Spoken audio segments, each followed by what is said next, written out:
Sagittarius, Sun, Moon, and Rising. Welcome to your December 2025 astrology horoscope. As always, I do recommend listening to your rising sign first, as your rising sign is what determines all your house placements. Therefore, listening to that sign first will have a more clear indication of where the transiting astrology is landing for you in your personal physical existence, your personal life. Listening for your sun will give you more of an idea around like your career and your outward facing life and what might be going on for you there.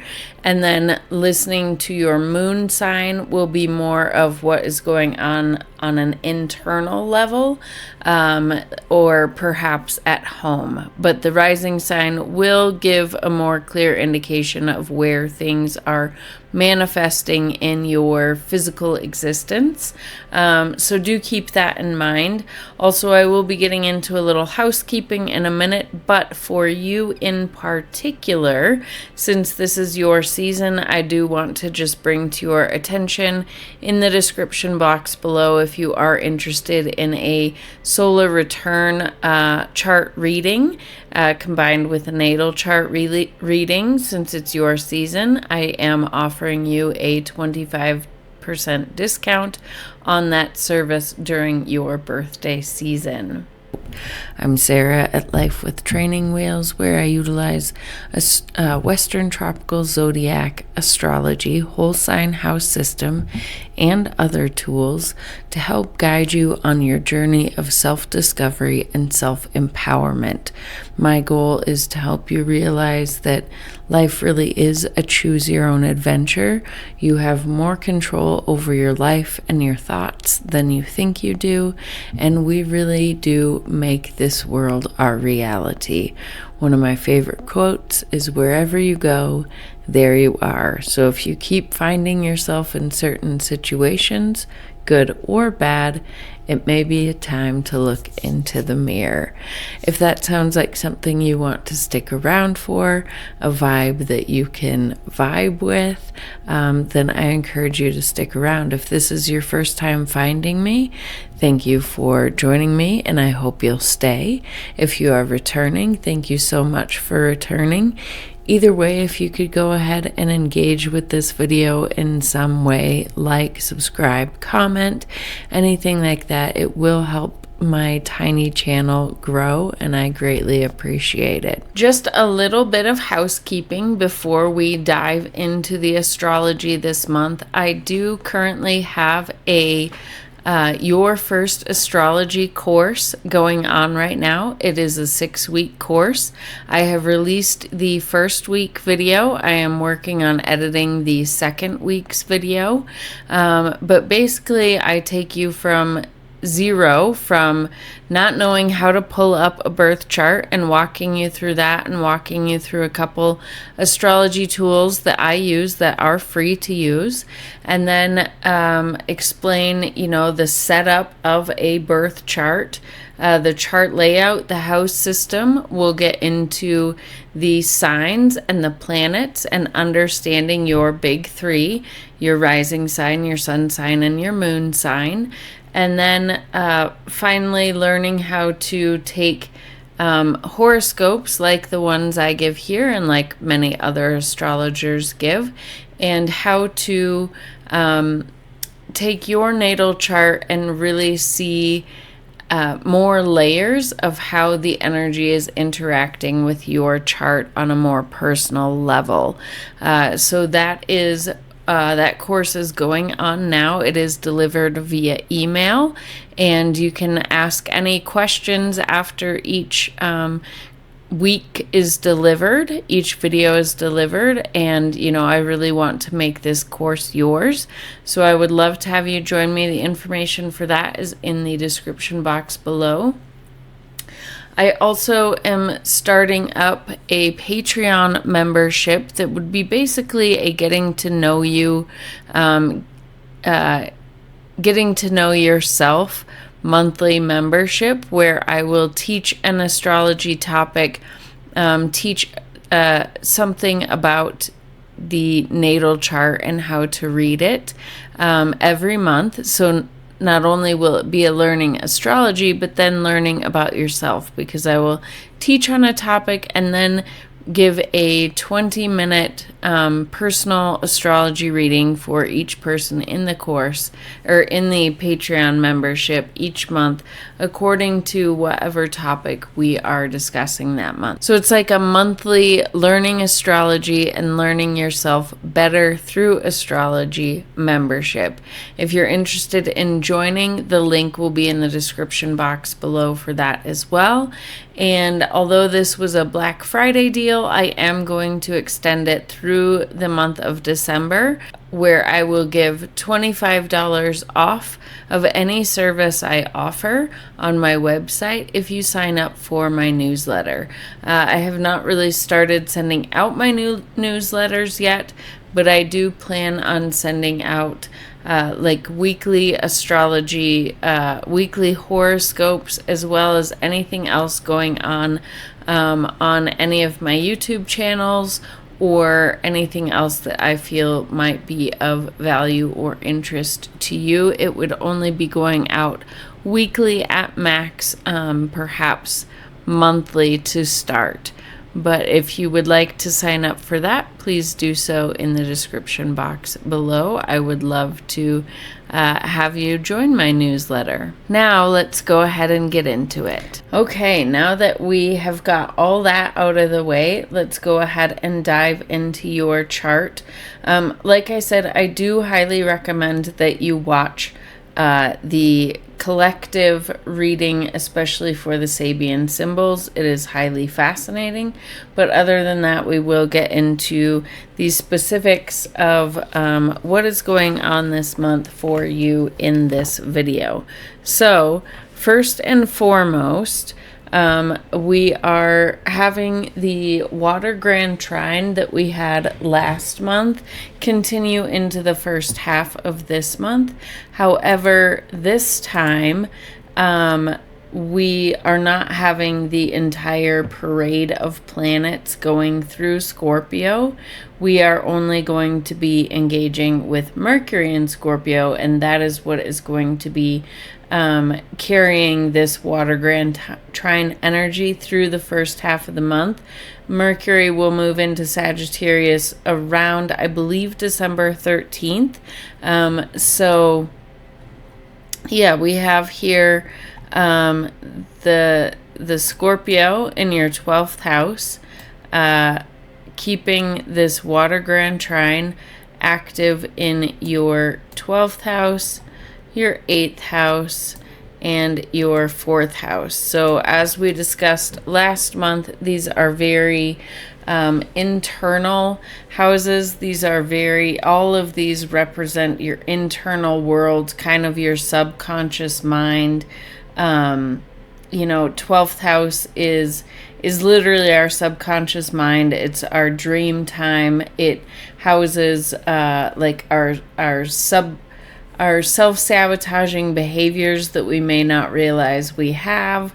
It is where a lot of the programming that we developed when we were a child here in our 4th house, it's where we store all of that subconscious patterning that we grew up with. That's kind of the 12th house. The 4th house does represent our childhood and those patterns that we received, but it also represents our current comfort, our home. It's our emotions. It's where we go internally to feel safe. It's where we go externally from the world to our home, right? To escape the outside world, and we retreat into our home and into our emotional center.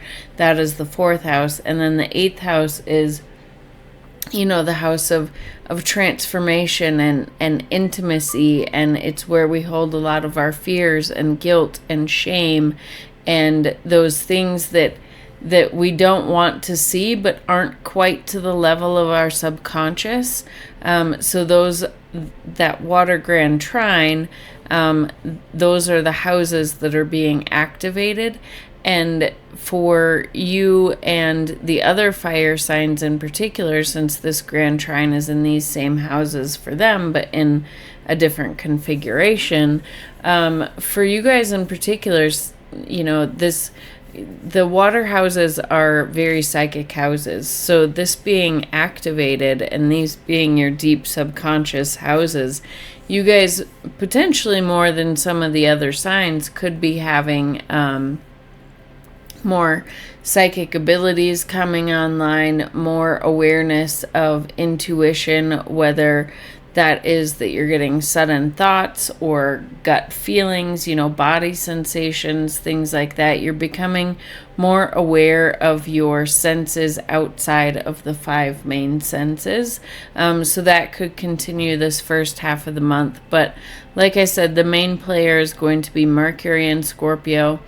Mercury in, the 12th house could be bringing, number one, you could be continuing to have a lot of very vivid dreams. And if you are, definitely pay attention to those. The other thing is just, Scorpio already wants to go deep. But Mercury in Scorpio really wants to go deep to find the truth of things. So there could be a lot of awareness coming to you this first half of December about subconscious patterns, about self-sabotaging behaviors, about just your overall spirituality and beliefs and what you think of the other realms, right? That could be a focus of your mind, and that'll be working with Jupiter here in the 8th house. Perhaps you're doing a lot of shadow work, a lot of work on your different levels of intimacy and what you're comfortable with, and maybe your intimacy is expanding. Maybe you are, finally seeking out a therapist. Jupiter can represent those types of things. And then, 4th house, with Saturn and Neptune, this is where perhaps you've been developing boundaries that need to be there, or tearing away walls in your home, not your physical home, but like your emotional home that you've kept since childhood, that have kept you safe, that you're realizing, I don't still need these walls. I can tear them down and build up healthy boundaries that make sense. So you're continuing to do that work this month, which is a good thing. And then continuing with Jupiter, because it is your ruler, so it does play a big part in your life, right? Jupiter, since you are Sagittarius rising and Jupiter is the ruler of Sagittarius, Jupiter does represent you. So whatever Jupiter is doing in the transits does kind of indicate like it's a planet you can watch for, because it does represent you in astrology. So you very much are involved in this 8th house of shared resources, intimacy, transformation, shadow work, things like that. But Jupiter is doing several things this month, which are all month long, which are, they're not exact. They're kind of humming along in the background, but it is energy that is continuous all month long. So I want to bring it up so we can work with it when it is most potent. So on a really beautiful aspect, it is going to be in this trine to Saturn all month long. And Saturn is now direct and Jupiter is retrograde. So earlier in the year, we had Saturn and Jupiter in a square to each other, which is tension. Jupiter is a very benefic planet. So even when it's engaged in squares, usually the energy is not felt as hard as if like Mars was in a square. It usually still brings opportunities and is felt kind of softly, I guess. But with it being in a trine, it really, gets a better chance to shine and a better chance to expand, Jupiter wants to expand everything it touches. It wants to bring more abundance, more opportunities. Usually where Jupiter is in the chart is bringing opportunities to us, but it's retrograde here. But it's trining Saturn in your 4th house. So it could be bringing, perhaps 8th house being shared resources. It could be bringing perhaps investment opportunities into a piece of real estate. 4th house can be real estate, your home, things like that. So there could potentially be things like that, or perhaps buying a home with somebody, or something along those lines could be coming up, or renovations, or just bringing more opportunity, maybe like a work from home opportunity, or something along those lines. But with Jupiter being retrograde, it still is like slow moving, right? Like Jupiter, when it's not retrograde, it's moving faster and expanding faster, but in a retrograde fashion, it still is kind of more this internal energy. So even perhaps, as internal as maybe there aren't external opportunities coming to you, but you are just in this mental space of really developing an attitude of gratitude, and noticing all the abundance you have because of that. It could also be, Jupiter retrograde can bring opportunities back around that you may have missed the first time around. So those could be things that are showing up here as well. So this trine is really beautiful, really supportive, really helping you move forward. Also with figuring out what these boundaries need to be, or walls and deconstruction that needs to happen, right? This energy, as we've talked about, is kind of a bit of both building up and tearing down all at the same time. So Jupiter is helping with that. It's just, slightly putting on the brakes so we don't expand too quickly, and so that, Jupiter is connected to our higher belief systems and things like that. So to make sure that whatever changes are going on here in our home are, aligned with our values, aligned with our spiritual beliefs. So then the other thing that Jupiter is doing all month long, and it's continuing, it was doing this last month as well. It is continuing this, that is not, no, that is it. It is continuing this square to Chiron and Aries. And again, Jupiter brings abundance, luck, opportunities to everything it touches, right? So it is, and bringing opportunities to Chiron, although it's in a square and there might be tension here, it's providing a lot of healing opportunities to this Chiron. And Chiron in Aries, Chiron is the wounded healer. In Aries, it is where we have kept ourselves down for the sake of others. It's that type of wound. And for you in particular, being in your 5th house, this could be where you have kept, 5th house is the house of joy, creativity, romance, children, and inner child.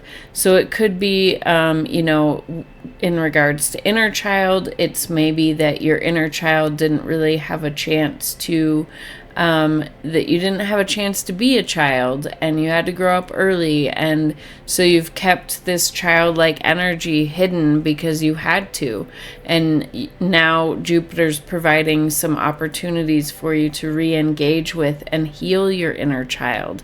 It could be that you have some type of wounding with children, perhaps maybe struggling with children, or any type of wounding regarding children. Jupiter maybe is providing some healing opportunities for that. Jupiter is a planet of growth and abundance, so perhaps it is bringing opportunities to have children, or just healing to the inability to not, something along those lines. It could be, where you've kept yourself small for the sake of romantic partners and, haven't been willing to show your true self when you're meeting people or in romance or anything like that. Maybe struggled with some intimacy, and so there's opportunities being provided. Maybe you're being triggered a lot, but it's providing, you're at the level of awareness now that you can see patterns that you've had before that you are choosing to work through in a different manner so that you can build better intimacy and have better romantic relationships on a more financial level, because fifth house can be entrepreneurship and creativity, right? Perhaps you've been told that your creative ideas, that the things that you're passionate about, you could never make money at that. That's not worth your time. So you've held down the things that truly bring you joy and haven't engaged in them. And now Jupiter, through financial means and maybe an investor or, something like that, maybe Jupiter is bringing opportunities for that, or just working through in shadow work and transformation of it doesn't matter what other people think. If I enjoy it, I'm going to do it. So just that level of internal healing as well. And the thing that I find most beautiful about this is happening all month long, giving us a chance to do a lot of this inner healing in this fifth house before this fourth house work that we're doing on building boundaries, surrounding our home and our emotional stability and stuff like that, before these planets move into Aries and before we start building up and activating the new us, the new collective world. And this Aries energy is where you're going to be making the difference in the world we live in going forward, right? We can all feel in November, with all this water energy, we've all been feeling the undercurrents of massive changes happening, things like that, but we weren't able to take any forward momentum. Well, now starting in December and then moving into spring of next year, with a lot of these planets shifting into their new signs for their new long cycles, we're going to be creating a new world. So this month you're getting a chance to do a lot of this healing work before we really dive into it next year. So take advantage of it. Okay, so now on the topic of Neptune. First of all, Neptune will be turning direct on December 10th. But before we get to that, when it is in the first half of this month, it's remaining in this tight sextile to Uranus and Taurus. And this sextile is very significant. Like I said in the collective reading, this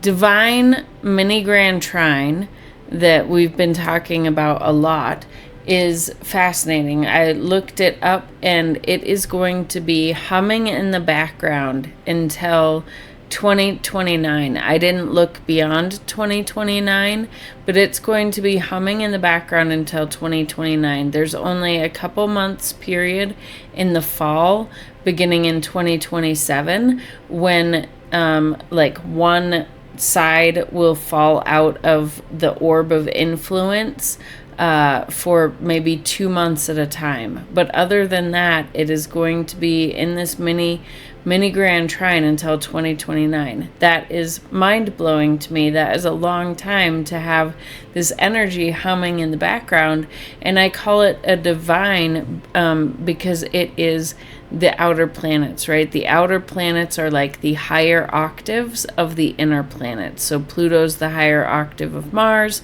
Neptune is the higher octave of Venus, And Uranus is the higher octave of Mercury.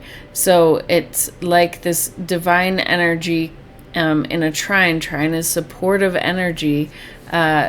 So I feel like even though there's a lot of chaos going on right now and everything, it is divinely inspired and divinely guided, and we are being divinely protected in it. I truly believe that. But so on November 20th, and I'll link up here to I did a 3-part short series on this on a collective level, but on November 20th is when Neptune retrograde and Uranus retrograde made an exact sextile. And that exact sextile is still active, still within 1 degree through the first half of this month. So the energy is very potent. There has only been an exact sextile between these two planets in these two signs 16 times, from 500 BC to 2500 AD. So still 500 years into the future. So it's a big deal when these two planets are in a sextile in this area of the sky. And only twice in that 16 times have both planets been retrograde. One was in like 598 AD, and the other one was in 1853. And so overall, what these when these two planets come together, what they signify, because they're outer planets, they are long-term generational cycles. So when they come together, they represent a collective. When the collective consciousness is rewriting itself, which we can see. The world pivots toward new mystical and technological directions, which we can see. Spiritual revolutions arise, which we can see. Financial systems reshape, which we can see, and technological leaps occur, which we can see. And the retrograde to retrograde sextiles mark an internal rewiring, right? Retrograde brings the energy more internal, not so much outward expression. So these times are the behind the scenes of the cosmic recalibration moments, which is why I think that this divine triangle, this divine mini grand trine, is happening over such a long time period, because we're seeding the internal feelings right now, and then it'll, when these planets turn direct, we will see more of the outward focus. But since this energy is so potent, and it's like a once in a century type thing, I think it's really beautiful that we're alive here at this moment to get to experience it. So I wanted to guide you on how you could experience this and how you can consciously work with this energy to bring the highest and best good to your life, and what it means for you more personally. So this is happening right in your 6th house and 4th house. So your lifestyle meets, which is kind of 6th house, daily habits, health routines, meets deep emotional soul healing. So 4th house, like we've talked about, is that inner programming, our inner world, our inner emotional landscape. So how this could manifest could be sudden health or lifestyle changes, could be dissolving old family wounds, which is fantastic. Ancestral wounds, right? Ancestral healing, intuitive upgrades connected to your ancestry, a desire for a new home, or really making your home your sanctuary. And so the best way to work with this energy would be to change your daily habits to support your soul, heal inner child and ancestral patterns, and create sacred space in the home. So that would be the best way to work with this energy to support the new you going forward. The other thing we have going on that very much supports the notion that, in November, everything was in water signs. Everything was this grand water trine. It was kind of a lean back and receive and trust and things like that. Sorry for all the I'm in the middle of moving in. So anyway, didn't see you could see all that when I leaned back. So the energy, we felt like a lot was going on internally. We felt a lot emotionally, but we felt like we were stuck, like we couldn't get any momentum. And now with Saturn direct, Mercury direct, and Neptune going direct on the 10th, we have the direct motion of those planets helping us move forward, as well as we have all this energy in Sagittarius now. Which is a fire sign. Fire signs want to get things going, and this is all in your sign. So you are going to feel this Sagittarius energy more than most because it is representing you. These Sagittarius, these personal planets, as they parade through your house and through Sagittarius, they will be making a square to this Saturn and Neptune in your 4th house. So your 4th house, your home life, and you will be very active this month, getting opportunities to really move this energy, move this learning that you've been doing forward to prepare you for, becoming the new you next year. So you're going through a lot of transformation, especially as these are going through your 1st house. So first we have Mars interacting over here, which is bringing, a willpower and a drive to set up boundaries or finish tearing down things that need to be torn down. The sun, when it activates it, will be bringing, shining a light on anything that we may have missed.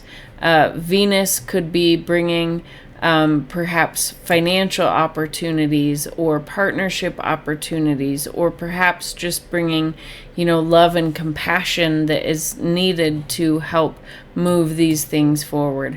And then when Mercury finally gets here towards the end of the month, it will be bringing, more mental clarity, and Mercury likes to write, write things down and make the lists, make the to-do lists, sketch out the plan, sketch out the design. So it'll be bringing that type of energy, and although it's a square, there might be some tension felt between you and your home world. It's tension meant to bring you forward into the new evolution of you. So just kind of go with it, roll with it, make the best of it, and you should just overall be feeling that you can get more momentum on the things that you've been trying to get momentum on. And then last but not least, yesterday, December 4th, we had a full moon in Gemini in your house of relationships. So I highly encourage you go watch that video. I do a collective reading as well as by sign in that video. I'll link it right here. And then on December 19th, you are going to be having a new moon in your personal house. So new moons bring new beginnings, new opportunities. So you will be hopefully receiving some new opportunities for, abundance or whatever it is that you are wanting to set goals with.